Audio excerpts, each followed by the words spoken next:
first, second, third round picks as the rookie camp is underway. They got the big rookie tournament, which is underway as well tonight and throughout the weekend. Joining us now to kind of break it all down. I know a lot of people want to talk football, but Coyote hockey is just around the corner, and Coach Pete joins us now. Yeah.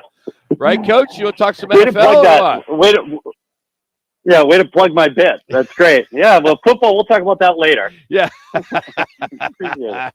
Hey, you got to go to the football rules, but you're a football fan too. I know you are. So I've ready. I've watched the Minnesota Vikings, lose to my Eagles in your house. Ooh. So yeah.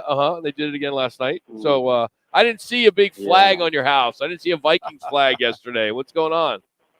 They're 0-2. They're 0-2, and the flag will not come out for a while. So I think but it's already over. We're talking hockey now. Football season is officially over at my house. Yeah. Hey, I'm kind of looking at these top-ranked prospects that are playing this tournament, and I go down the list from Cooley and Geeky and all these other guys that the French guys that I can't pronounce. But just are we going to see some of these guys this coming season, or most of these guys are still a year away? It's interesting with this rookie showcase, and the games actually kick off in about 15, 20 minutes here in Vegas, where they play the Colorado Avalanche. But most of these guys, to be honest, they're going back to their junior club, or they're going back to where they played last season. Very few of these guys will even continue on to the main training camp, which is next week. But having said that, there's a couple guys you should expect to see play games for the Coyotes this year. And number one is Logan Cooley. Like, this kid is for real. This kid can play. He was expected to go back to the University of Minnesota this year. He has changed his mind. Thank goodness. He signed with the Coyotes. He is he's playing today, and he's jumping on a plane to Australia tomorrow to join the big club, along with Dylan Gunther, who is the other player. That those two are fighting for spots on this team right off of day one. Another name to keep an eye on, though, that you should see in a Coyotes jersey at some point this year is a familiar name is Josh Doan. This kid came kind of, I don't want to say out of nowhere, because with the last name Doan in Arizona, you're always on the radar. But I tell you what, after leaving ASU and playing a few games in Tucson last year, he's gotten bigger, he's gotten stronger. And I tell you what, I would never bet against a kid named Doan. I expect to see him put in games this season for the big club here in Arizona. Steve, when you say a young man's the real deal, kind of define that for our listeners. I mean, you said that in football, there's several things you see. For a hockey young man, outstanding skater, great hands, great feet. What do you define real deal as a young hockey player? Yeah, I think this is going to be his offensive, one of the biggest offensive upsides this franchise has seen. And you can go back to the days of Tkachuk and Roanoke. I think this kid is special offensively. His hands, his speed, his offense, the ability to read the offensive zone of the ice. He's going to rack up points this year, even as a rookie. The other thing I really like about this kid, even though he's not very big, and I think that will come over time, where he's going to get bigger and stronger, got a little bit of an edge to him. I mean, he's not afraid to mix it up. But you'll notice when he's on the ice, like he's not shy. He's not going to back away from people. Not a fighter by any means, but he plays with this little bit of an edge. He's highly, highly competitive. And I think if you redrafted the draft from last summer, I really believe most scouts would put Logan Cooley now at number 1. Coyotes drafted him at 3, but I think he is the top player from that draft a year ago. All right, aside from these young guys, it seems as though they've made some noise by bringing in some veterans. These one-year deals, some guys that have 10 years experience, some guys are bringing back for a second stint. Instead of rambling or kind of going through all of them, is there one or two signings that you really like that you think could make an impact that kind of help these younger guys kind of, get up here sooner? I think there's two. I think two.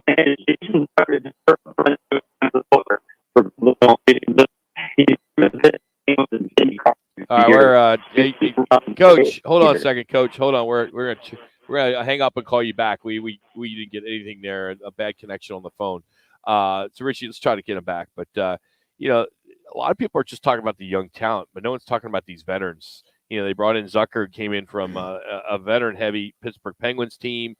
Dumba, he's 10 years. I think it's Dumba. He came in 10 years. I think he was with the Minnesota Wild. He was, superstar there. He's got a lot of experience. So they've signed a bunch of guys, 1-year deals, and, you're not going to lose much on those guys. So they're spending some money. Yeah, and I think, Rock, from that standpoint, having a sprinkler and a few veterans here to help this team grow. All right, got him back. I think helping the team grow, and I think that's the main culprit for bringing in some of these older veterans. And Steve, we were just talking about that. You got to sprinkle a few veterans here and there just to help the young guys get to where they want to go, where they only have for a year or two. Yeah, and I think the other thing to look at, too, is with Clayton Keller, a kid that's really becoming a star in this league. He was on the All-Star team last year. He tied the Coyotes record with points in a season with 86 with Keith Tkachuk. He needs to have some hope if he wants to stick around here. He needs to be able to look around the locker room and go, okay, we're making steps forward to try to get better. And I think when I said Jason Zucker has played with Malkin and Crosby, he's been around the league. This guy's going to be a good leader on and off the ice. And the other guy to look for is Matt Dumba, the defenseman that this team signed as a free agent that played last year in Minnesota. He can be scary on the ice. He's physical. He can hit open ice hits, but yet he's still skilled enough to get the puck up the ice. I think those two in particular show that Bill Armstrong now has finally got past, okay, we're through the first stage of rebuilding. Now let's get better. And I think these veteran signings help the young guys, helps that core middle group like Krause and Keller, but it also pushes everybody along towards the right direction. And maybe someday we can start talking playoffs. And Steve, speaking of Clayton Keller, what's the last piece, if any, to add to his game, if there is any to add to it? It's funny. Last year, he needed to add the defensive side to his game, which he didn't have. Now he plays a complete game. He understands the better you are in the defensive zone, the more ice time you'll get and the more chances you get to score. I think for Keller, one of the things he still needs to work on is he's put a real conscious effort into getting bigger and stronger. If you want to hold on to the puck in the National Hockey League, you need to be strong on your stick. And I still think there's room for improvement for Clayton Keller to get stronger on the puck. And it comes with maturity. He's 25. Yeah. I mean, he's still a kid. So I think as he continues to get stronger and bigger, and that does some work in the weight room, I think that will completely round out his game. I'm serious to say that this kid will be among the best players to have ever played here in Arizona when his career is done. What's the mantra for this team at training camp? It's us against the world. It's us against the world. I think people are looking at this team last year, fifth to last, the year before, second to last, and going, okay, it's the Coyotes. I think the Mullet Magic, I think they'll have a good home record again. And I think, hey, let's bond together and let's show people that we're moving a step forward. They're going to surprise some people. And I know we haven't talked hockey in this town in a very, very long time. It's coming. I don't jump on the bandwagon quite yet, but it's coming. All right. How about goaltending, though? We haven't talked about that. And it seems like every time they have anybody that's worth anything, they get rid of them. They ends up playing on another team and having success. Against the Coyotes. Yeah, against the O's. So, you know the position well. You played it. You coached it. Tell us a little bit more about what you see at that position. Yeah, it's interesting. This franchise has had a great record of rejuvenating careers from Curtis to Joseph to Sean Burke and Brizgalov and on and on. This is a little different. They have two players that are coming up and getting their feet wet in the league as a Coyote. Karel Vejmelka is to be his third season with the team. He needs to show he's consistently able to stop the puck. And he has some games last year where he's a world beater and then other games where he struggles. He needs to prove his consistency. If he does that, the fear, as you just mentioned, is somebody could pick him up at the trade deadline. If there's a team that has a goaltending injury, look for Karel Vejmelka to be a hot piece at the trade deadline. Connor Ingram's the guy that they took off waivers last year that was supposed to be in the minors. I really like Connor Ingram. I think he plays calm, he plays square and steady. And if not, and this is going to sound terrible, if not for Connor Ingram, this team potentially could have been drafting for Connor Bedard, because Connor Ingram got the team 10 points at the end of the season they might not have normally received and ended up lower in the standings.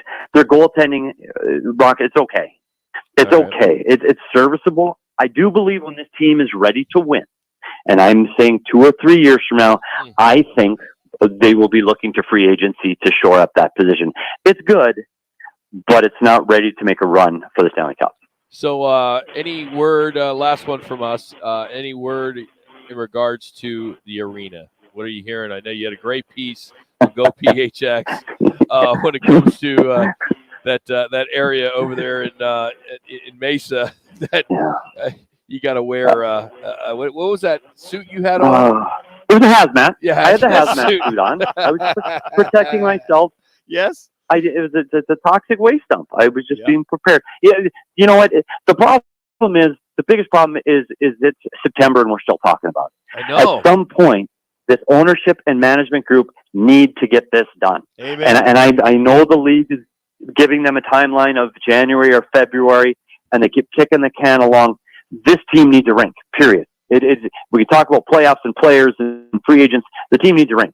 That is the beginning and all of the stories for this team. I don't know. I talked to Javier Gutierrez last week. They're still confident that they're going to have 3 sites, and they're going to announce more here in the next 60 to 90 days, and everything's moving forward and everything's positive. Until they sign the name on the dotted line, I just don't know. I do believe the league desperately wants to keep this team here. Gary Bettman has committed to keeping the team here. They're talking about expansion in some of these other cities versus relocation.